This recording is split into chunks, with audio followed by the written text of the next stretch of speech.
Hey y'all! Are you feeling depressed, stressed, and unexpressed? Are you wondering what happened to the political party that you used to love? Jugs of piss. I got piss. And why they have lost their mind? You've lost your mind. Have you awakened to the fact that you are part of a cult that you didn't sign up for? Do you want your freedom back, your sanity back, and to be able to breathe again like a normal human being? Well, you're in luck. Every day, more and more people are walking away from the left, and you should too. Here are 9 reasons to walk away from the left. Reason number 1, they are Olympic-level hypocrites. When COVID came along, the Democrats turned into rule-making machines for everyone else. But did they follow their own rules? Oh please, that's for the little people. Take Chicago Mayor Lori Lightfoot and House Speaker Nancy Pelosi, for example.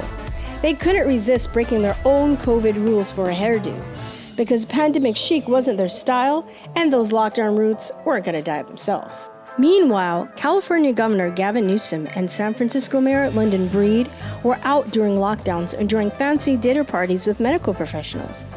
COVID must have gotten a VIP pass to stay away from those events. Oh, but the double standards persist.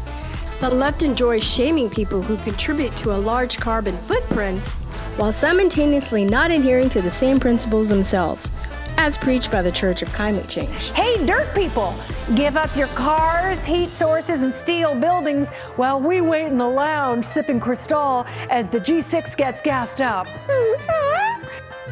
Even the sustainability marketing firm Yard couldn't resist pointing out the celebrity carbon offenders. Their extensive write-up named and shamed staunch Democrat celebs like Oprah, Kim Kardashian, and Steven Spielberg. And guess who took the top spot? None other than Taylor Swift. She was credited as the worst celebrity offender. Her plane discharged over 8,300 tons of carbon emissions between January and July of 2022. That's over 1,800 times more than the average person's total emissions in a year. I guess her song Shake It Off is her approach to carbon footprints too. Oh, and let's not forget the election drama. In 2016, Democrats were yelling illegitimate as if it were the new party mantra. You want to talk about stolen election? Donald Trump stole that election in 2016. He knows he's an illegitimate president. I mentioned the 2020 election might have had so much as a hiccup, and they acted like someone took a leaf blower and snatched off their wig. Reason number 2, leftists treat illegal immigrants better than American citizens. The left rolls out the carpet for illegal immigrants while treating American citizens like background extras. When Americans fly, they get the lovely choice between a radiation shower from the scanner or a molestation pat-down from the TSA, all in the name of preventing a terrorist attack. Legal immigrants are handed free money and shelter, while millions of Americans are barely scraping by. We here in the U.S. are struggling, suffering to buy food, to pay rent, to find housing, to get a car, to fix our cars, to try to figure out what we're gonna do next week, because we don't even know how we're gonna get through the end of the day. And your man is over here trying to get $50 billion to Ukraine. These motherfuckers who illegally enter our country have not paid 1 red cent in taxes, get the red carpet rolled out for them, and get free everything. Make the shit make sense. January 6 votes are treated like they're auditioning for a new season of Orange is the New Black, while real criminals are being handed get-out-of-jail-free cards for, just minor things like killing, raping, and murdering people. A criminal is permitted into this country on grounds flatly not permitted, flatly contradictory to the statute. He commits a crime against a child, and then he gets a work permit. And let's not forget Lahaina, Hawaii. Families had their lives literally turned to ash by a suspicious fire, and Biden gave them a whopping $700 one-time payment while he's sending billions to the Ukraine. FEMA also authorized one-time payments of $700 per household to folks who've been displaced. Number 3, they don't believe in freedom of speech. Oh, the left likes to act all tolerant and open-minded, like they're the gurus of good vibes. But if you say the slightest thing they disagree with, they be like,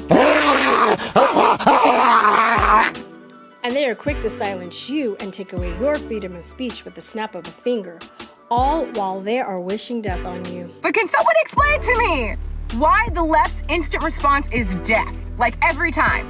Be tolerant, all accepting. We want inclusivity, freedom of thought, respect our views.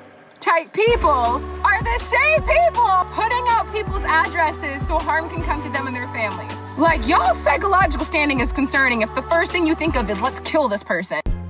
Number 4, they promote abortion as a form of birth control. The left likes to hide behind words like reproductive rights when talking about abortion. But let's get real. They're the grim reapers of the womb. I think people should get abortions, like a lot, like as many as you can. You should try to get a lot of abortions. Love killing babies. I love it. Jesus, we have to give her the word. We have to give her the word. What do you think God thinks about abortion? I think it's all part of God's plan. When I first walked out of the abortion clinic, I had such an empty feeling. I don't know if I've ever felt that empty in my life. I know what it feels like to sit there and cry and realize that you took a life over a lie that is just a clump of cells. For some reason, the people who believe in black liberation, we support black lives until it comes to abortion, because they think that fewer black people is a sign of liberation in this country, and I disagree with that position. Number 5, the left loves to keep people in a perpetual state of victimhood. With the left, every day is a never-ending pity party and everyone's invited. I just got a notification that Ruth Bader Ginsburg died! Never viewed myself more as a victim than this past year. I looked in the mirror and all I see is an oppressed, sorry individual that deserves lots of sympathy, good opportunities, and great excuses for any of my bad behavior in the world. The victimhood cards they distribute enable individuals to twist common sense scenarios such as fat is healthy, insane is sane, and everything is racist, even when it isn't. That's where the white privilege comes in for me. Here we go. Please tell us more about this white privilege. I can't wait. Number 6, they have an uncanny talent for turning criminals into martyrs. Take George Floyd, for instance. They created a martyr out of a man who committed multiple crimes against citizens and then used his death to stage a riot during COVID. Murder and manslaughter. Murder of George Floyd. Peaceful protest overnight in the Twin Cities. Obscuring facts and lying by omission is one of their many tactics that they use. While they like to stage protests and riots all day for Black Lives Matter, they conveniently dismiss the fact that black-on-black crime is the largest killer of black people. Being on the street in any American ghetto where the black-on-black crime is a bigger threat and a bigger problem in the black community than the police use of force.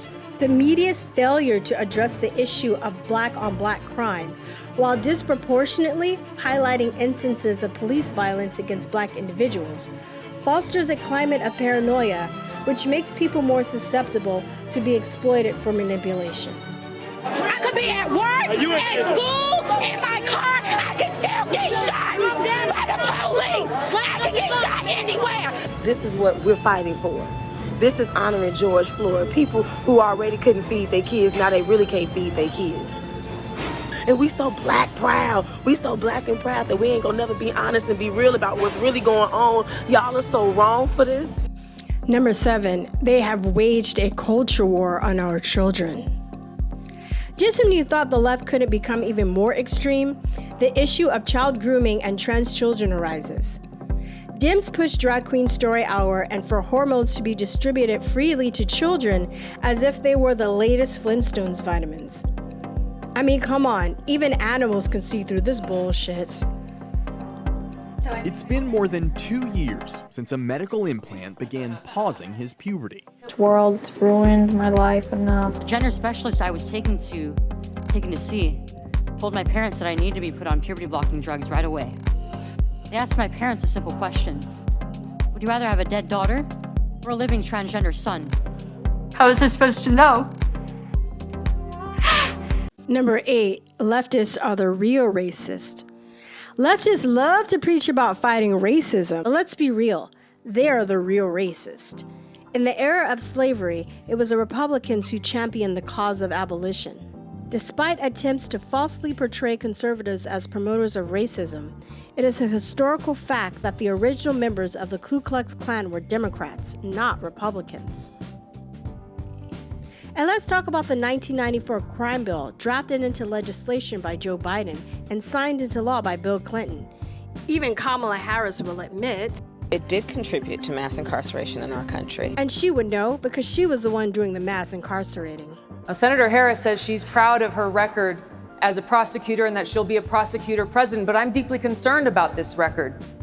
There are too many examples to cite, but she put over 1,500 people in jail for marijuana violations and then laughed about it when she was asked if she ever smoked marijuana. She blocked evidence that would have freed an innocent man from death row until the courts forced her to do so. She kept people in prison beyond their sentences to use them as cheap labor for the state of California. And she fought to keep cash bail system in place that impacts poor people in the worst kind of way. Number 9, leftist cities are the most crime-ridden. Leftist cities are always in absolute turmoil. Just look at the cities run by elected Democratic officials. These places have more crime than a Scooby-Doo mystery. Well, it's no secret that crime, homelessness, and lawlessness has gripped many Democrat-run American cities, leaving once great metropolises looking like war zones or sets from apocalyptic zombie movies.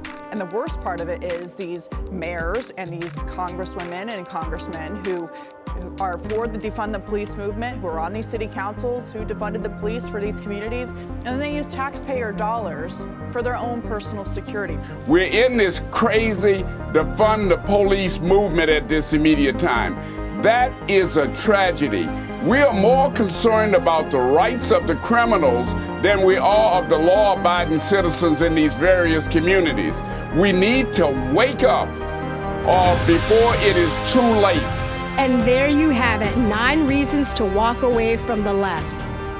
If you value your country, your morals, and even your life, the best thing to do is not to walk, but to run away from leftists as fast as you can, ASAP. You, me, everybody's ass around here. Walk fast and walk hard before it's way too late.